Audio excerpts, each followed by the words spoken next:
విన్యాసాలు అలాగే పోరాటాలు అద్భుతంగా ఆయన సమకూర్చడం జరిగింది. Thank you master. అలాగే ఇక మా డాన్స్ మాస్టర్లు ఉన్నారు, శేఖర్ మాస్టర్ గారు, శంకర్ మాస్టర్ గారు. వాళ్ళు ప్రతి ఆయనేమో థీమ్ సాంగ్ చేయడం జరిగింది. శంకర్ మాస్టర్ గారు, శేఖర్ మాస్టర్ గారు ఏమో మా రవితల ఊర్వశి రవితల నా పాట ఆయన కంపోజ్ చేయడం జరిగింది డాన్స్. ఇక మోహన్ కృష్ణ గారు మంచి కాలక్షేపం నాకు ఆయన అక్కడ లొకేషన్లో రకరకాల విషయాలు మాట్లాడుకుంటూ ఉండేవాళ్ళు. డైరెక్టర్ గారు చెప్పారు త్వరత బయట పెడతాను ఏమిటని ఆ విషయాలన్నీ. సో ఎంతో అద్భుతంగా అన్ని మాట్లాడుకున్నాను. ఏమంటే నాకు చిన్న చిన్న పాత్ర ఇంకా ఏదైనా చేయొచ్చు అన్నప్పుడల్లా ఈయన మీద పడేవాడిని. ఆయన ఇప్పుడు నాకు కోపం వస్తుందో తెలీదు. ఆయన ఏంటి అలా పాపం అలాగేనండి అంటూ తలొస్తుండేవాడు అన్నిటికైనా. కానీ మళ్ళీ ఆయన కాదన్నప్పుడు మళ్ళీ దాని గురించి మళ్ళీ ఆలోచించేవాడిని. అవును నేను ఆవేశంలో అన్నాను, ఎందుకు ఏంటి ఆయన ఎందుకు అన్నారు, ఇవన్నీ కరెక్ట్గా సమపాళ్ళల్లో బ్యాలెన్స్ చేసుకుని సో సినిమా ఇంత అద్భుతంగా. అలాగే మా ఎడిటర్ అదే చెప్పాక విభిన్ను నిరంజను, దాని తర్వాత ఆర్ట్ డైరెక్టర్ అవినాష్, అందరూ ఒక మంచి కలయిక. అలాగే బాబీ డియోల్ గురించి చెప్పాలి. అదే చెప్పాను డైరెక్టర్ గారు ఎంత అద్భుతంగా చేశాడు ఆయన పాత్రని. దాని కూడా రకరకాలుగా అనుకున్నాం ఎలా చేద్దాం. ఆయనకేమో ఆ ఇమేజ్ ఉంది, ఇది యానిమల్ సినిమా ఇమేజ్. అప్పుడు రిలీజ్ కాదు సినిమా, రిలీజ్ కాకముందు బుక్ చేసుకున్నాం ఆయన్ని. తర్వాత రకరకాలుగా ఇమేజ్ పెరిగిపోయింది. ఇమేజ్ అడ్డు రాకూడదు మనకి, ఎందుకంటే ఇమేజ్ అనేది ఎప్పుడు మనకి అడ్డు వస్తుంటుంది. నాకు ఎప్పుడు అడ్డు రాదు ఇమేజ్ అనేది. నేను దాని గురించి ఆలోచించాను అసలు. ఏదో అంటుంటారు ఈ స్టారు ఆ స్టారు ఈయన ఈ అంకెలు ఇవన్నీ నేను లెక్క పెట్టుకోను. అందుకే అంటారు ఎవరిని ఏం చూసి బాలకృష్ణ ఇంత పొగరని అంటే నన్ను చూసుకునే నా బదులైన పొగరని అంటాను నేను ఎవరికైనా. అలాగే అంటారు ఏంటి ఇందుకు ఇతనికి ఎవరిని చూసి ఇతనికి ఇంత ధైర్యం అని అంటే నేను అంటాను నాకున్న నమ్మకం, నా వైబ్రేషన్, నా ఆలోచనలే నాకు ఒక ధైర్యం అని. నేను ఎవరితో నేను పోల్చుకోను. సో నా రూటే వేరు, నా ఏమంటాం నా మాటలు సూటిగా ఉంటాయి, నా బాట ముక్కు సూటిగా ఉంటుంది. సో ఏదైనా ఒకరి కీర్తిని నా తల మీద మొయ్యను నేను. నా కీర్తిని నేను సగర్వంగా తలపైన అలంకరించుకునే ఒక కిరీటంలా నేను మరుచుకున్న ఒక మహారాజుని నేను. అందుకే ఈరోజు టైటిల్ డాకు మహారాజ్. డాకు అంటే ఒక దొంగ. నాకు ఎన్నో సినిమాలు ఇన్స్పిరేషన్ ఉన్నాయి. ఇంగ్లీష్లో చాలా సినిమాలు ఉన్నాయి. సహారా ఉంది, ఇట్లా చాలా, లారెన్స్ ఆఫ్ అరేబియా, ఇవన్నీ ఈ డెజర్ట్ బ్యాక్గ్రౌండ్తో నా ఫేవరెట్ సినిమాలు. ఇవన్నీ చూసి ఇన్స్పైర్ అయ్యి ఒక నేపథ్యంలో కొత్త ఎవరు టచ్ చేయాలి, జోనర్ని మనం టచ్ చేయాలి అని ఈ కథని ఎన్నుకోవడం జరిగింది. అందరూ ఎంతో కష్టపడి పనిచేశారు ప్రతి ఒక్కరు కూడా. ప్రతి ఒక్కరికి ఇంకేమన్నా మా నిర్మాత గారి గురించి చెప్పుకోవాలి. నాగవంశీ గారు, ఆయన నా ఆత్మాభిమానంతో కూడిన అభిమానికి ఆత్మాభిమానంతో కూడిన అభిమానులకి తేడా ఉంది. అది ఎట్లా అంటే పోరాడే తత్వం. అంటే మామూలుగా అభిమానించేది కాదు, ప్రతిదానికి మన అన్నదానికి తలపడం కాదు. ఎందుకంటే అనుభవం ఉంది, గోల్డెంత అనుభవం ఉంది. ఎన్నో సినిమాలు తీశారు, ఎన్నో బ్యానర్స్ ఉన్న వాళ్ళకి,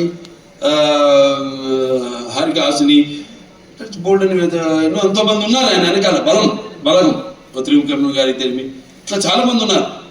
సో వీళ్ళందరి యొక్క నేను ఏదైతే చేస్తానో ఒక సినిమా అంటే దాని మీద అన్వేషణ, ఒక రీసెర్చ్ చేస్తాను, ఒక సర్వే చేసుకుంటాను నా మీద నేనే. అలా నా మీద కూడా ఒక సర్వే చేసిన ఒక అభిమాని నా నిర్మాత కావడం అనేది నాకు చాలా గర్వంగా ఉంది. ఈ సినిమా అనగానే ఏం మాట్లాడకుండా వెంటనే బ్రహ్మాండం, అది అద్భుతంగా ఉంది, చేసేద్దామని ఒక గ్రీన్ సిగ్నల్ ఇచ్చాడు ఆయన. సో అటువంటి మంచి నిర్మాత ఇండస్ట్రీకి, నాకే కాదు ఇండస్ట్రీకి దొరకడం అన్నది ఇండస్ట్రీ చేసుకున్న అదృష్టాన్ని ఈ సభాముఖంగా తెలియజేసుకుంటూ, మరి ఇంకేమైనా మర్చిపోయామా? అందరికీ, ముఖ్యంగా నా అబ్బాయిలందరూ, ప్రేక్షక దేవుడు కూడా అందరూ కూడా 3 సినిమాలు వరుసగా ఒకదానికొకటి సంబంధం లేకుండా సినిమాకి రకరకాల సందేశాలు ఇచ్చుకుంటూ చేస్తూ ఇలా ఈ 3 సినిమాలు ఎంతో నా జీవితంలో ఇంతకుముందు ఎన్నో ఇచ్చారు, 3 వరుసగా ఇవ్వడం అది నాకు 86 గుర్తొస్తుంది.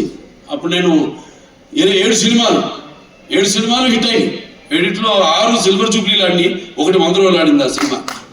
మళ్ళీ చరిత్ర సృష్టించాలన్నా నేనే, దాన్ని తిరిగి రాయాలన్నా నేనే. ఇప్పుడు అఖండ షూటింగ్ మొదలు పెట్టాము, నేను నిర్ణయం తీసుకున్నాను కూడా, ఇక చూపిస్తా ఇక్కడి నుంచి నా 2వ ఇన్నింగ్స్ అని. జనరల్గా అందరూ 2వ ఇన్నింగ్స్ అంటే కొంచెం స్టార్ట్ తగ్గినప్పుడు మళ్ళీ ఒక 2వ ఇన్నింగ్స్ అంట. నాకు అది కాదు, చూపిస్తా ఇంకా ముందు అఖండ తర్వాత ఏంటో నా యొక్క ప్రస్థానం ఇంకా ఈ చలనచిత్ర పరిశ్రమలో అన్ని అదంతా. నేను ఇంతకుముందు ఏం చూసి ఇతనికి ఇంత అహంకారం అని అనుకుంటారని, నన్ను చూసి నాకే ఒక ఇదని, ఒక పదులైన పొగరని. చాలా సంతోషం, ఎందుకంటే నాన్నగారే నాకు ఇన్స్పిరేషన్. అలాగే ప్రేక్షక దేవుడు వాడిస్తున్న ప్రోత్సాహం. ఒక సినిమా పూర్తి చేసుకుని ఆ సినిమా ఎలా ఆడుతుందా అని నిద్ర మానేసి దానికోసం ఎదురు చూస్తున్నప్పుడు ఆ సినిమా విజయవంతం చేసి మా వెన్ను తట్టి ఇలాంటి సినిమాలు ఇంకా ఇవ్వండి అని మనల్ని ప్రోత్సహిస్తున్న ఈ ప్రేక్షక దేవుళ్లకు నేను ఎంతో రుణపడి ఉన్నాను. నా అభిమానులకు, నేను చేస్తున్న ఏదో ఈ క్యాన్సర్ హాస్పిటల్ ద్వారానో, లేకపోతే ఒక హిందూపూర్ ప్రజాప్రతినిధిగాను, ఎమ్మెల్యేగాను నేను కాకుండా ఒక కళాకారుడిగా కూడా నేను చేస్తున్న దానికి ఇన్స్పైర్ అయ్యి ఆదర్శంగా తీసుకుని ఎంతోమంది అభిమానులు కూడా వాళ్ళెన్నో సాంఘిక సంక్షేమ కార్యక్రమాలు చేపడుతున్నారు. నాకు గర్వంగా ఉంది మీరంతా నా అభిమానులు అయినందుకు. సో మరొకసారి ఈ సినిమా 12 విడుదల కాబోతుంది సంక్రాంతి సందర్భంగా. సంక్రాంతి అంటే ఇది ముఖ్యంగా మన అచ్చమైన తెలుగు పండగ. దాని తర్వాత మనకి ముందు ఉగాది, అది చూపించేశాను శాతకర్ణిలో ఏంటో ఉగాది అంటే ఏంటో మన కాలమాన పట్టిక ఇచ్చిన మహానుభావుడు శాతకర్ణి. అది చేయడం నా అదృష్టం. మళ్ళీ సంక్రాంతి నా పండగ కావడం అంటే నా ప్రతి సినిమా ఏదైతే సంక్రాంతికి విడుదలైందో అయినాయో అన్నీ కూడా ఘన విజయం సాధించిన సినిమాలే. మళ్ళీ వస్తున్నాడు ఈ సంక్రాంతికి డాకు మహారాజ్.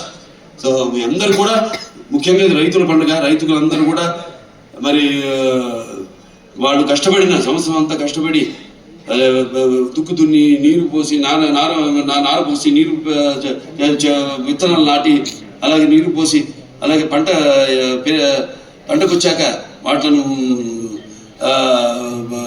మళ్ళీ బస్తాలకి నింపి బండ్లకి ఎక్కించి వాళ్ళ జేబులు వాళ్ళ కష్టం ఈ ఫలితమే నిండి ఎంతో ఉత్సాహంగా జరుపుకునే పండుగ మన అచ్చమైన సంక్రాంతి పండుగ.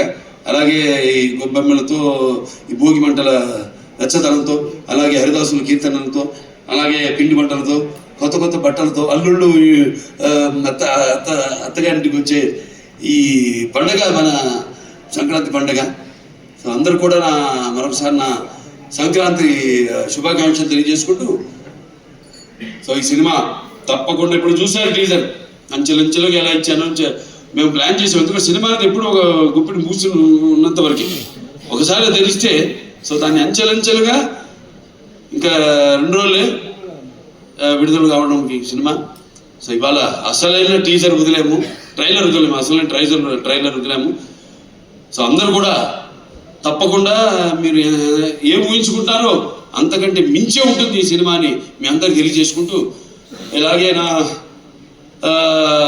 చిన్నాళ్ళు శ్రీభరత్, అలాగే చిన్నమ్మాయి మళ్ళీ తేజస్విని, వాళ్ళు కూడా ఈ సినిమాలో వాళ్ళ వంతు మన అన్స్టాపబుల్ కూడా తను తేజస్విని క్రియేటివ్ కన్సల్టెంట్గా చేసి ఎన్నో షోలు ఇవన్నీ చూసి వాటి మీద మేము చర్చించుకుని ఎలా ఉంటే బాగుంటుంది. అందుకే వాళ్ళ ఆ షో కూడా ఇవాళ ప్రపంచం మన దేశంలోనే నెంబర్ 1 స్థానంలో నిలిచిందంటే, అన్ని షోలని అధిగమించి, అలాగే దేశంలోనే 18వ స్థానంలో ఉందంటే మనందరి కృషి ఫలితమే అన్స్టాపబుల్ కూడా.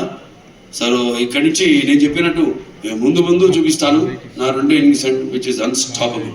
అందరికీ ఇక్కడికి వచ్చిన ప్రతి ఒక్కరికి మరొకసారి నా కృతజ్ఞతలు తీసుకుంటూ నేను సెలవు తీసుకుంటున్నాను.